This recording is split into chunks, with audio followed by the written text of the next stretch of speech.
So, J. Ruud, what lovable book are we talking about today?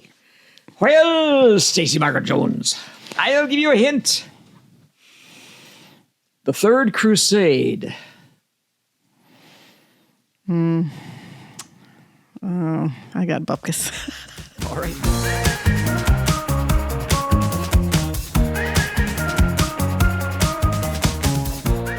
Welcome to Between the Covers, the weekly podcast in which author J. Ruud puts forth and defends an entry from his growing list of the 100 most lovable novels in the English language. And I, author Stacey Margaret Jones, interrogate him on those choices. Yeah, I fight you. I get schooled. Or sometimes I disagree. Anyway, so before we go on, every week I have to guess the book. So I ask this question after the first clue that I don't know, because he writes the first clue to be so hard that even if I just read the book, I won't know it. Well, Have I read this book? I do not think so. Okay. That gives me plausible deniability. All right. Second clue. Clue number 2, Rebecca of York. Okay. Clue number 3. Clue number 3, Robin Hood. Well, is it one of your books? I wish. It's okay if you should love your books enough to put them on your list. I should. Why would you write them if you're not going to put them on, if you're not going to love them enough? They would take up a big hunk of my 100 Well, favorite books. You can put up to 2 because you can't exceed Jane Austen. Charles Dickens. Or Charles Dickens. Yeah. All right. I do not know ye old book. What is it? This book is Ivanhoe. By Sir Walter Scott. I don't know if I've read anything by Sir Walter Scott, although I have been to his home. Well, I'm sure he's glad of that. I know. I went with my brother in 1996, I think. We drove to Scotland from his home in Cambridge, England, and we stopped at Sir Walter Scott's home. Cool. Yeah, it was cool. And then I promptly read none of his books. So I am going to get schooled this week. Okay. Well, before we get into the nitty-gritty, who else loves this book? That is an interesting question. It doesn't appear on very many recent great books lists. Mm-hmm. At one time was very high in the opinion of literary critics. It's not as high now as it was, 90 years ago or something. But its influence on subsequent literature is actually much greater than you would expect from its recent reputation. It's kind of getting edged out by other things. Yeah, but most people would say, if you ask them, who is the greatest English language novelist of the early 19th century? People would say Jane Austen. Almost everybody would say Jane Austen. Wouldn't you? I mean, you have 2 of her books. Yes, I would. However, Scott was, in his time, much better known and more influential. Austen's books are kind of backward-looking. They're comedies of manners in the style of the neoclassical 18th century. Scott's novels are romantic, and in their romanticization of the past, which was a characteristic that was becoming typical of the Romantic period in which he was writing. And his influence on later literature in the 19th century was pretty significant. Tennyson's Idylls of the King, which were very popular, take Scott's interest in medievalism in a poetic direction, and it becomes very popular. Dante gets taught at Harvard because the Middle Ages have become kind of popular. And Longfellow actually introduced the study of Dante at Harvard in the mid-19th century. And in architecture, neo-Gothic buildings become very popular at the end of the 19th century. So Scott has a huge impact. But you're getting into why the book is lovable instead of talking about who else loves the book. Well, I'm trying to imply that in the 19th century, everybody was loving this book. James Fenimore Cooper, the very popular in his time early American novelist. He wrote Last of the Mohicans. And the other Leather Stocking Tales, influenced directly by Scott, in style and attitude toward the past and everything. So Scott's very, very important, and people in the 19th century love him. Now everybody hates his guts now except me, and that's why I had to answer that way. No, they don't. They don't hate his guts, but he's kind of overlooked, I think, a lot. Yeah. In 2019, the BBC News created a list of the 100 novels that shaped our world. They did it because it was the 300th anniversary of the first novel appearing in English, which was Robinson Crusoe in 1719. Okay. And so in the 100 novels that shaped our world, one of them was Ivanhoe. It also appeared on IntelliQuest's 1993 list of the world's 100 greatest books of all time, which was compiled after surveying the literature departments of several colleges and universities.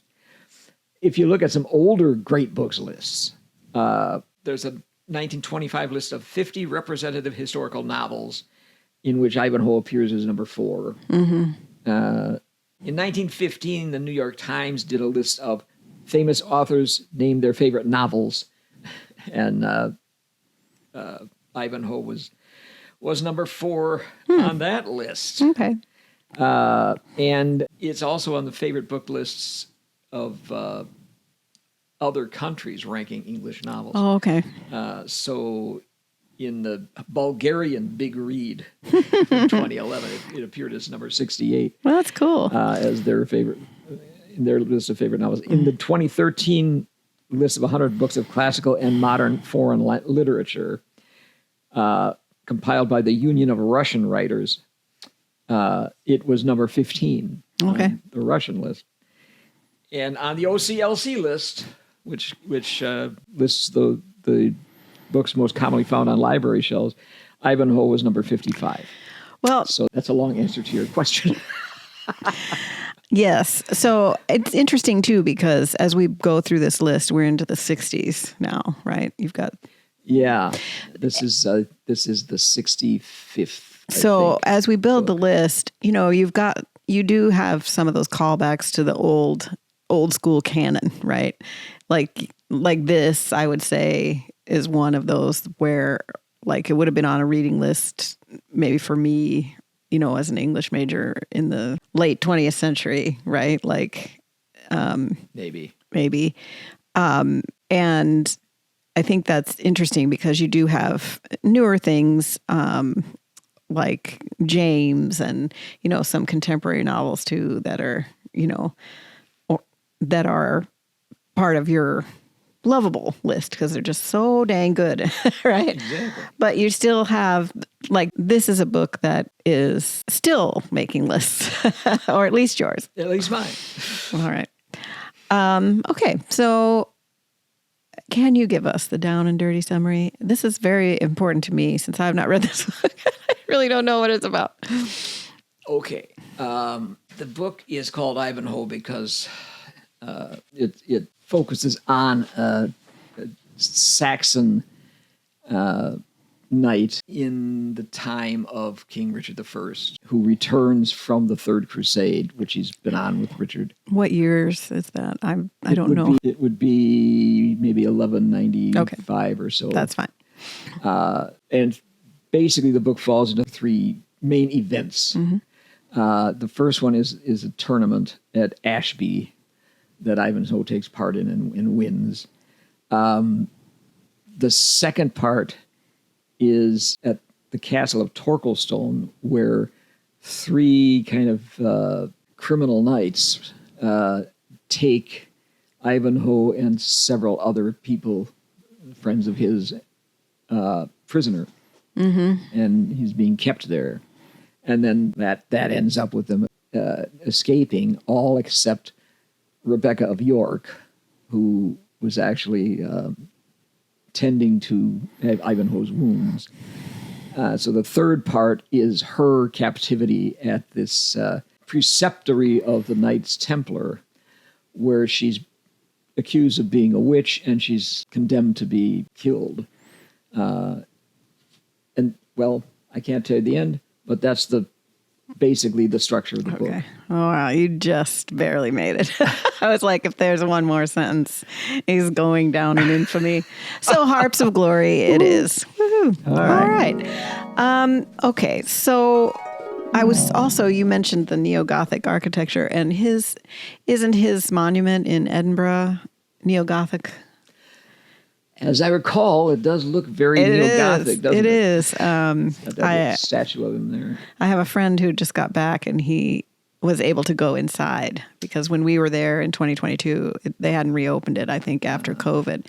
But when I was there in 96, it was open, and you could go up in it, and stand and look out and see the views over Edinburgh. But that reminded me that architecture is then in conversation with his work and his era as well. So it's very cool. All right. So a couple more quick questions before we talk about the book at length. When did the book come out and how long is it?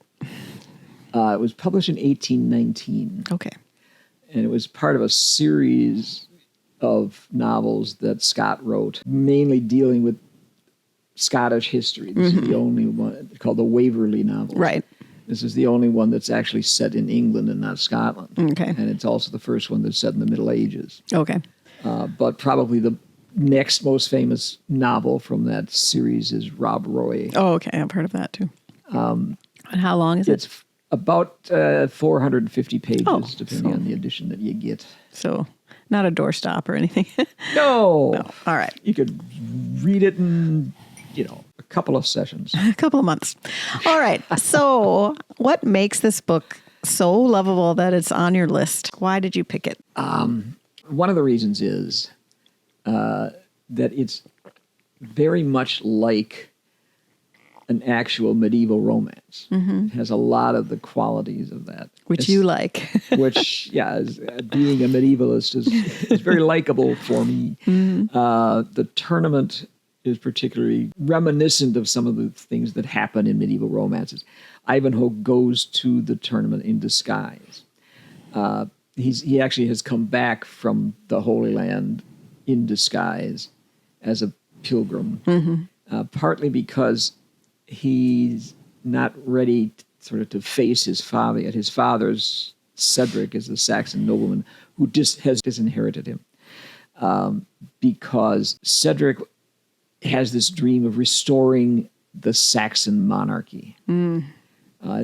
Basically, it's 100 years since the Norman conquest, and the Normans are in control of everything.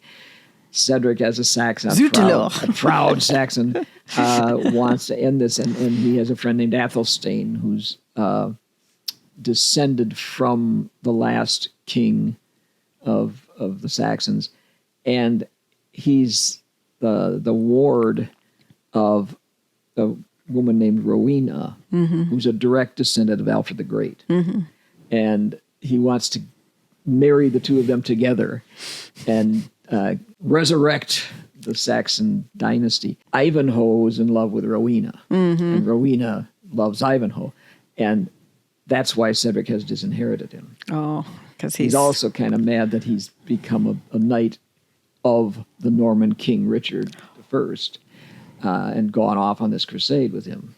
Who is the last Saxon king? Well, it would have been Harold, I guess. Oh, okay. But I think she's a descendant of Edward the Confessor. Oh, okay. Who would have been right before Harold. Right. And when he died, that's when the sort of debate over who's going to be the next William the Conqueror, or William the Bastard, as he was known before he conquered England. History is written by the winners. That's right. So no more bastard. No more bastard. Who? He's the conqueror. Yeah. So he ends up conquering England. Harold dies at the battle. And Richard I is a descendant of William the Conqueror. But since Richard is still out of the country when the story begins, it's his brother, Prince John, who's in control of stuff in England. And in the book, at least, is trying to make sure that Richard never returns. Right, So that he's going to inherit the crown. Okay, this was supposed to be about what's lovable. Well, you have to set the stage a little bit. So, and this is kind of specific and isn't widely read anymore, so it's helpful. Yeah, but I was saying that the tournament is very like the chivalric tournaments in late medieval romances. Sure. And Ivanhoe does some things that Lancelot does a lot. In fact, he goes to the tournament in disguise. He goes on with horse and armor that have been provided to him by a Jew named Isaac of York, who he has helped. He's helped Isaac and his daughter Rebecca to escape from a castle, from actually his father's castle, where some of his father's Norman guests are planning to kidnap him and hold him for ransom because, of course, being a Jew, he's got money. So in gratitude for the rescue, Isaac provides him with armor and a horse. So he goes in disguise to the tournament, as Lancelot does a lot. Right. In the tournament, he wins, after which he reveals who he is, his father there in the stands. But on the second day of the tournament, the first day is individual knights, and a victor is proclaimed. The second day is a kind of melee in which you have one group of knights fighting mock battle against another group of knights. And in that, Ivanhoe is wounded. And so he goes off, and nobody knows what happened to him, which is exactly what happens to Lancelot. Right. in another episode. So there's a lot of deliberate allusions to real chivalric romances. That's one thing I love about it. Speaking of the Jews, this is another reason why this is, I think, an important book. It's really the first time in English literature, I think, that you get a really sympathetic picture of Jews. Isaac is kind of a stereotypical Jew. He's a moneylender. And he's presented in a kind of a comic way, that I'll do anything, but I can't let go of my money. Except that he loves his daughter, and when his daughter is kidnapped, money's no object. He wants her back. He wants to get her back. But he is presented sympathetically despite the stereotypes. Scott has Isaac say, "The worst evil which befalls our race is that when we are wronged and plundered, all the world laughs around, and we are compelled to suppress our sense of injury and smile tamely when we would revenge bravely." So Scott has a feeling for the humanity of Isaac, but much more sympathetic is his daughter, Rebecca. Rebecca and Rowena are two really important characters in the book. They're kind of opposite poles. Rowena's the Saxon beauty, the blonde-haired Saxon beauty, and Rebecca's sort of the dark Jewess, as Scott would call her. But Rebecca really comes across more impressively than Rowena, and you kind of wonder what's the matter with Ivanhoe, because he's in love with Rowena, and Rebecca is there, obviously in love with him, and he doesn't even notice her really. Well, it's like you always felt about the movie Tootsie. Like, why wasn't he in love with Terry Garr? I mean, you were always like, Terry Garr is right there. She loves you. Like, anyway. Well, I know who I would have picked in that movie. Well, you are a big fan, Terry Garr. There was a 1952 movie version of this, which was pretty popular and was nominated for 3 Academy Awards. Robert Taylor played Ivanhoe, which it's appropriate probably because Robert Taylor, to me, is kind of a blank. Oh, right. He's sort of a handsome guy, strong guy who hasn't got much beyond. Right. Kind of a central casting guy. Yeah. Nice house, but nobody home. Yeah. Rowena is played by Joan Fontaine. Oh, sure. So she's pretty impressive. Yeah. Rebecca is played by Elizabeth Taylor, one of her earlier movies. Interesting. Actually, this is this is complete going off on a tangent, but nice face. That never happens. This is a little connection between this book and the one we did last week, Little Women, because I couldn't remember. one of Elizabeth Taylor's very first kind of post-childhood roles was as Amy in Little Women in 1948. Oh, right. So she's the connection between Ivanhoe and Little Women. She's hitting the great literature books. Okay, well, let's get this back on the lovable. Why do you love this book, and why would other people love it? Rebecca is an amazing character. First of all, she saves Ivanhoe because she's a healer, and she's able to dress his wounds.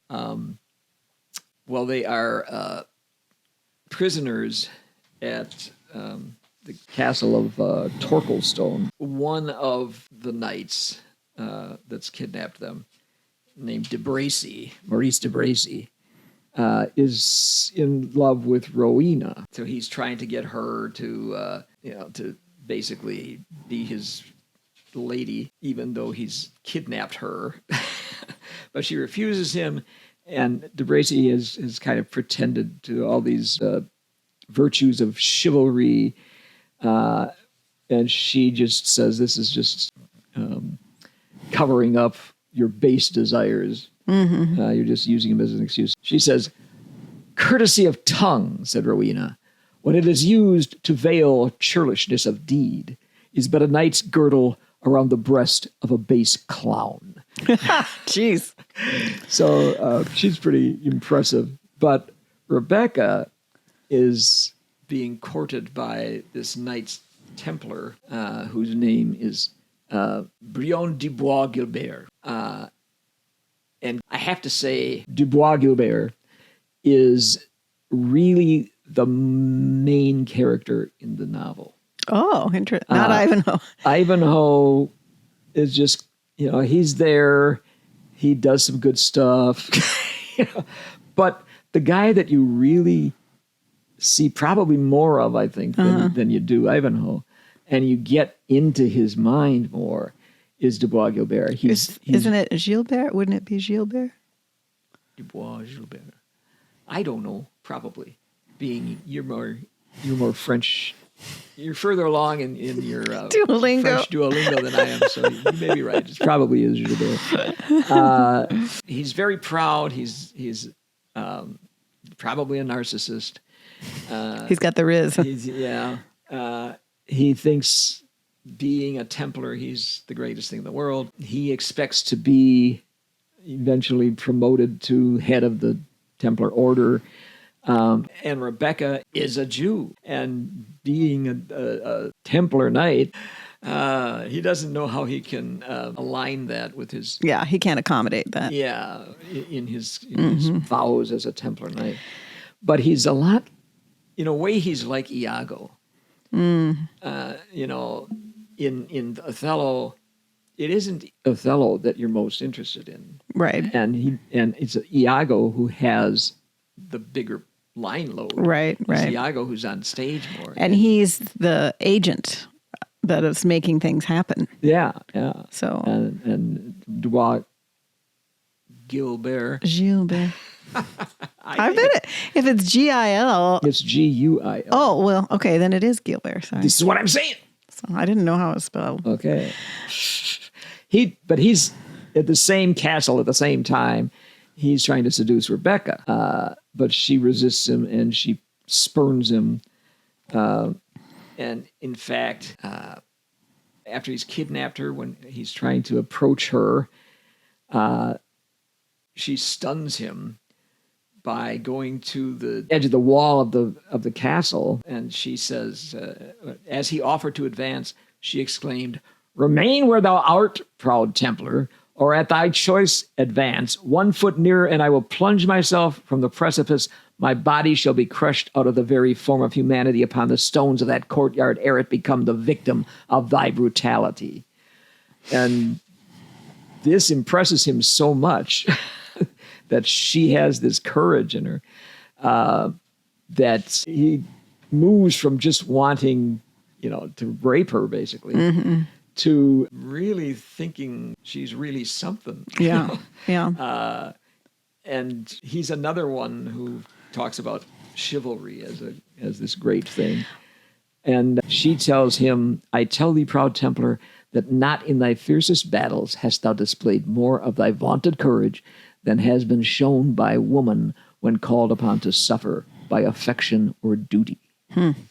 Well, the quotes make me think of another question for you, which is how accessible is the language if you're going to read Ivanhoe today, and you're not somebody who has spent a lot of time with early 19th century literature or 18th century literature. Yeah, even for the early 19th century, the way he has the characters talk is deliberately trying to put them back in time. Sure. So how readable is it?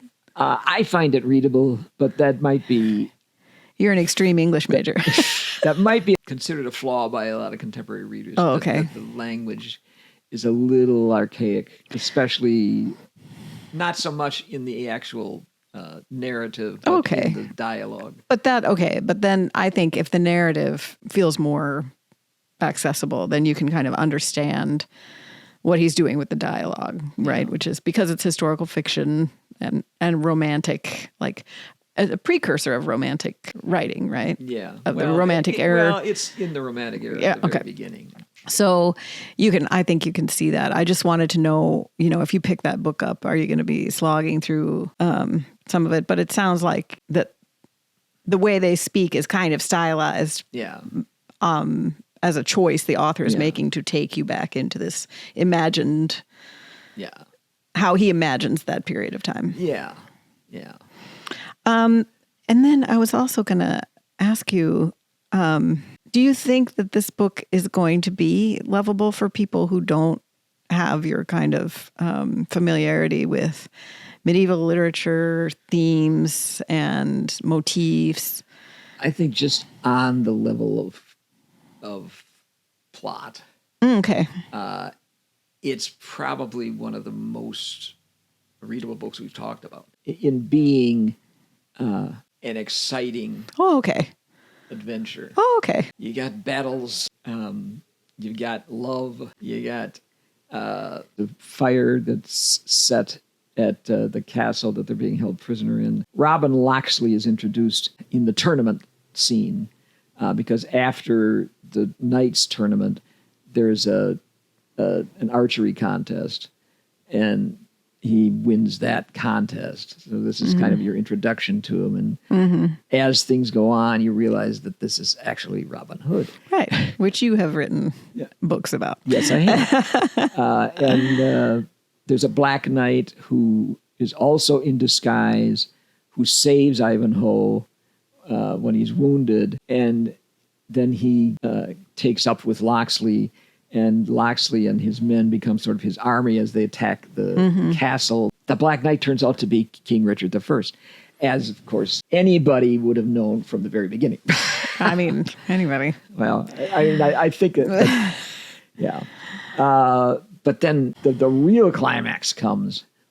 And this, I'm not going to tell you how it comes out, but it comes in that third part when Rebecca is put on trial, and de Bois Guilbert, she's put in trial by the master of the Templars, who happens to be there when de Bois Guilbert brings her to the preceptory. So he says, well, she's a Jewess, she's a healer, so she's obviously a witch. And de Bois Guilbert secretly tells her, ask for a champion, because trial by combat is available to you if you ask for a champion. Because otherwise they'll just find her guilty and burn her. So he secretly tells her that, and she demands a champion. And he, of course, thinks he's going to be her champion and save her. But his master orders him to be the one to fight on the side of the court. Right. And he says to her, when he's been told this, the tear that has been a stranger to these eyelids for 20 years moistens them as I gaze on thee. But if it must be, nothing can now save thy life. Thou and I are but the blind instruments of some irresistible fatality that hurries us along like goodly vessels driving before the storm, which are dashed against each other and so perish. Forgive me then, and let us part at least as friends. Part. I have assailed thy resolution in vain, and mine own is fixed as the adamantine decrees of fate. He can't get out of this. He's a knight. He's going to do his best because that's what chivalry says he needs to do, which means that she's going to die because there's nobody who can beat him. Mm-hmm. Now, I have another question. How many of these people are actually historical figures? None? Prince John and Richard I. That's it. Okay, so the family and the whole plot to reinvigorate the Saxon monarchy and all that, that's all fiction. Yeah. Oh, okay. Yeah. All right. Well, that's helpful because if you're reading historical fiction, like if you read Wolf Hall, those people they're almost all real. Yeah. And then this is a real setting and time period, and like the large brushstrokes of history were happening, but all these people are imagined, and what they are doing is fiction. Yeah. Okay. Well, that's helpful too. The ideas are there. Right. And the representatives of the different, there are Saxons, there are Normans, there are Jews. One of the other things that's lovable about the book, one of the other themes that's important in the book, is the need for unity. Mm-hmm. That this society needs to come together, and Norman and Saxon need to be together as one people, and that's kind of what Richard is in the. I mean, it's a completely false characterization of Richard the Lionhearted, but he's a unifier. Mm-hmm. He wants to unify the country, and Scott was doing that. Probably because in his own time there's debate between Scottish and English. Sure. There still is. As there still is, but it's probably a kind of a plea for that kind of unity. Would this be one of the first books of medievalism? Yeah, it really is. Medievalism is the kind of faux medieval. No, it's not faux. It's like a reimagining or a return to the subject matter, the time period.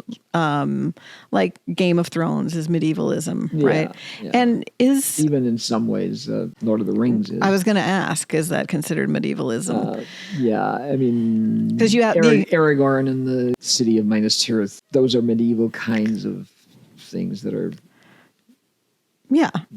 portrayed. Medieval literature are works that were written during medieval times, and medievalism is subject matter return to okay, so this sort of begins that whole so maybe Scott walked so Tolkien could run. So why might someone not like Ivanhoe? Well, I think you put your finger on one of the things, which is the kind of archaic. Some of the language. Some of the language is a little archaic, especially in the speaking parts. Yeah. Some of it seems a little long-winded although some of the things that seem like they're irrelevant are just actually really interesting. And they kind of add to the texture, I guess you could say, of the age. And the experience of it. Yeah. at the very beginning of the novel, there's this conversation between two characters who end up being fairly significant secondary characters in the book. Girth the swineherd and Wamba the jester. And they're talking about the state of the English language in their time. That's interesting because you have to remember that Scott is writing this in the early 19th century and imagining this conversation in the 12th century. Yeah, between a swineherd 13th. And a jester. And but it points out that the Saxons, who do all the work with the animals and raise them and feed them and care for them, use words like cow, sheep, and swine. But the Normans, who feast on the animals, use the names beef, mutton, and pork. And now what we have is we call their meat those things, but when they're walking around, we call them the other. Yeah. We call it a cow when it's walking around, and we call it beef on the plate. Yeah. Interesting. I'm eating cow today. I mean, I got roast cow. You don't say it seriously anyway. No, well, no. You easily could say it. But I did just hear a podcast about somebody had cooked some bear meat, and we have the same word, bear and bear. Well, yeah, because we don't eat bear very much. We don't eat it very much, and it's not an animal that people tend to have on their farms and raise. They try not to. They try not to have them on their farms. You really want a bear on your farm. Interesting. So that's probably something in general that might turn people off a bit, but there are some joys actually in some of those. So if you like this, I mean, if you're someone who does like the book, did you say it's part of a series? Yeah, it's the Waverley novels. Is it the first? No, there were several before this. You have, but this is a standalone that you can read without. Yeah, they're all standalone books. But if you like one, you might like the others then. Yeah, you probably will. Okay. But this is good. Oh, one other thing. Scott tries to get everything right, but sometimes his historical understandings are, he might have people do something that's kind of more typical of Elizabethan times than he doesn't quite nail the he does a lot of good research, I think, but but for instance, in the Third Crusade, the city of York, the citizens of the city of York attacked their Jewish population, and hundreds of Jews who lived in York were kind of stuck inside a place called Clifford's Tower, which the citizens of York burned to the ground and killed them. Oh my God. So Isaac of York is probably an anachronism. There probably were no Jews in York anymore. After 1190. So it would have just happened. Yeah. And there's no allusion to it at all in the novel. So. Well, I mean, that's a pretty fine point. That it is. That, somebody might struggle through that because of the inaccurate history. I mean, that would go right by me. But if you're interested in this book, you may have that kind of knowledge of the time period, and some of it might ring false to you. So that's something to be aware of, I guess. All right. It's hard to talk about this without saying something about Robin Hood, because Scott's story of Robin Hood in this novel, for most people afterwards, becomes the Robin Hood story that we think of popularly, especially when it got kind of made official in the 1938 Errol Flynn film, Adventures of Robin Hood. Oh, I thought you were going to say the Kevin Costner film. No. I mean, that everything since 1938 has been built on that. Kind of built on this idea that Robin Hood is a faithful supporter of King Richard, that he's in the woods fighting against Prince John because he's doing these terrible things when he's not really king and Richard needs to return. If Robin Hood ever existed, in fact, or it would have been well after Richard I's reign. In the earliest Robin Hood text, we're told that that is during the reign of the good King Edward. And we don't know if this is Edward I, Edward II, Edward III, or Edward IV. But that's at best 100 years after Richard. So it's completely made up by Scott. I think he just liked Robin Hood and wanted to put it in his book. Sir Walter Scott actually was a friend of Joseph Ritson, who had done in the late 18th century a compilation of Robin Hood ballads. So it was sort of in the air. It was part of the medievalism. Zeitgeist. Yeah. All right. Okay. All right. I could say much more about this, but if you're interested, I don't know that I'd necessarily recommend the 1952 movie. There was a 6 or 7 part of Ivanhoe.